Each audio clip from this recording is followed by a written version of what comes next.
Fala pessoal, bem-vindos ao canal Radar Político e essa notícia vem diretamente com a Natal FM. Lindenberg culpa Soraya e imprensa por acusação falsa. Fiquem até o final para entender tudo com clareza e vamos deixando os créditos na plataforma para a Natal FM. E não se esqueça de deixar o seu comentário e de dizer de qual cidade você vê esta matéria, para que possamos saber até onde está chegando a nossa audiência. E já se inscreve, ativa o sino e compartilha este vídeo para que chegue a mais pessoas. Sem mais enrolações, vamos à matéria. Aqui envolvendo lá o desdobramento da denúncia contra o Alfredo Gaspar. Tá.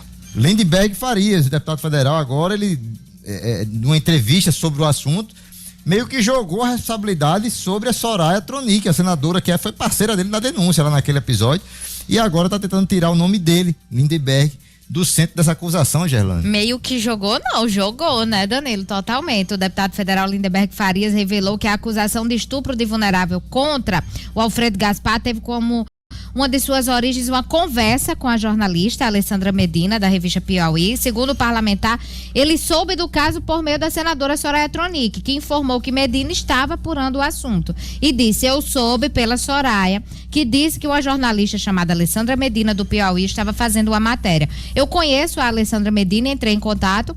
A Alessandra disse que tinha conversado com a garota no shopping e ela mantém isso. Foi o que detalhou em entrevista ao UOL News publicada ontem. O Lindenberg ainda informou que já tinha informação cerca de 10 dias antes de reagir à provocação de Gaspar, que o chamou de Lindinho, né? Um codinome aí encontrado nas planilhas da empreiteira Odebrecht para recebimento de propina. Em depoimento à Polícia Legislativa da Câmara, o Luiz Antônio Lopes alegou que uma mulher foi paga para dizer a uma repórter que havia sido estuprada por Gaspar quando tinha 13 anos e com o crime teria nascido uma criança que hoje tem 8 anos, Danilo.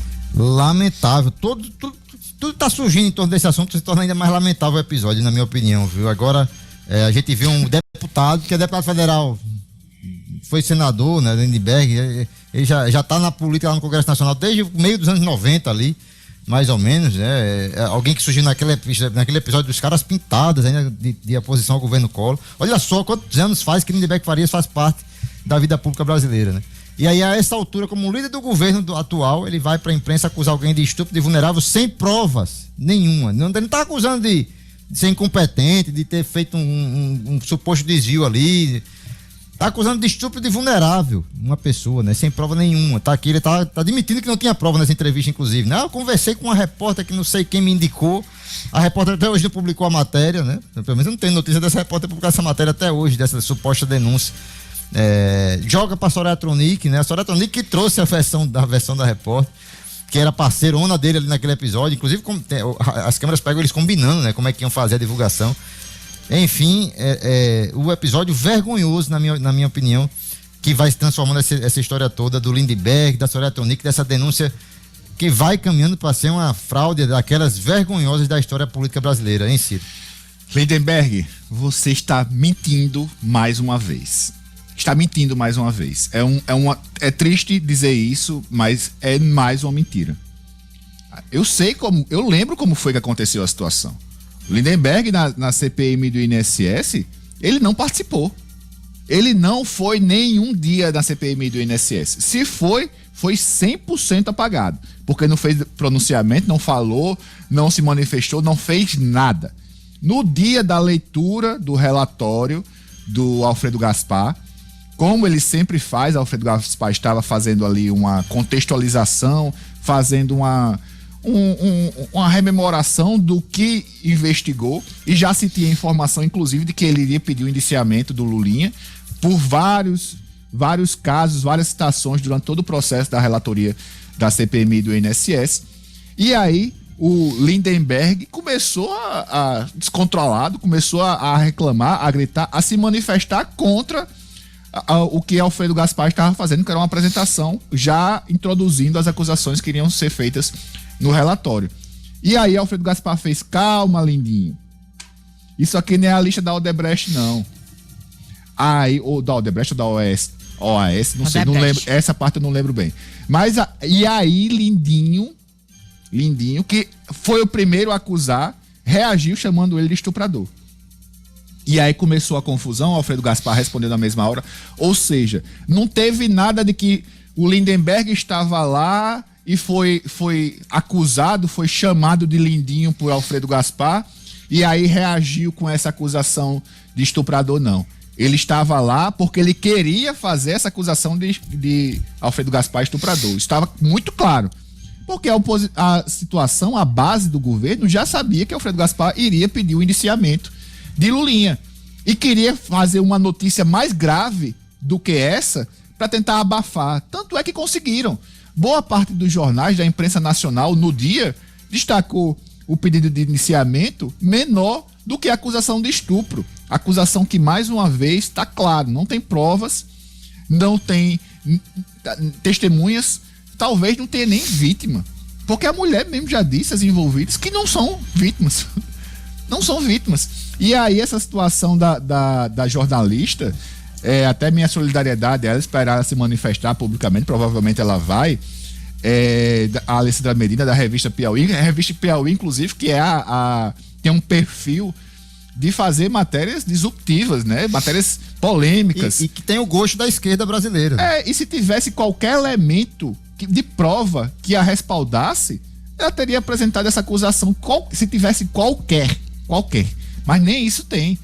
Então, assim, parece que é muito mais uma conversa informal que Soraya e Lindenberg pegaram e transformaram numa acusação grave, do que realmente uma acusação grave que foi apenas amplificada pelos dois. É muito triste a gente ver não só que foi uma mentira, mas que a mentira continua. E aí jogando responsabilidade para todo mundo, porque está claro que foi uma vergonha, como se desse para amenizar o crime. Agora, de fato foi um crime.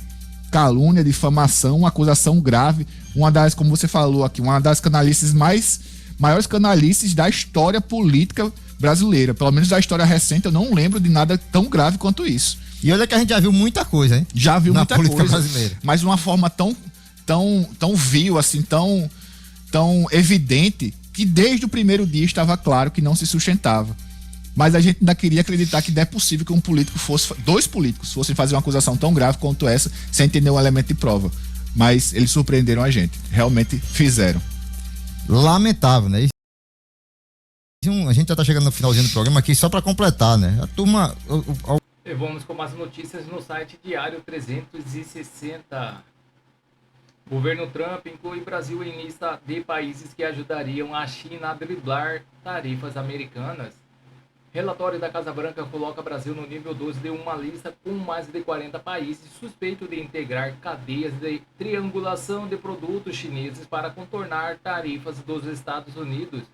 Os Estados Unidos, por meio de um relatório oficial da Casa Branca, divulgado nesta quinta-feira, incluíram o Brasil em uma lista de mais de 40 países que integram a rede clandestina de triangulação da China, prática pela qual mercadorias chinesas são redirecionadas, reembaladas ou parcialmente transformadas em terceiros países para escapar das elevadas tarifas americanas e prejudicar a indústria e os empregos dos Estados Unidos.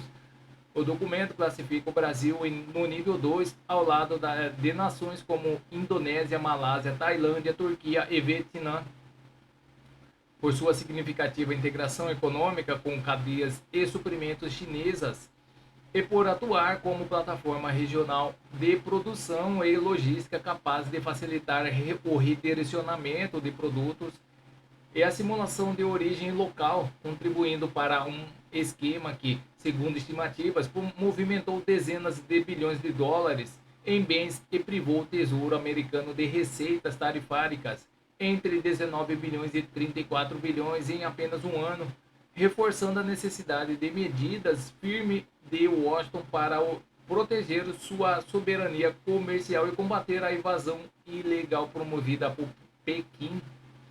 Então é isso, pessoal. Essas são as notícias que estão circulando nas mídias da internet. Não se esqueça de se inscrever, deixar o seu like e clicar no sino para se manter informado sobre política. Agradeço a todos pela audiência.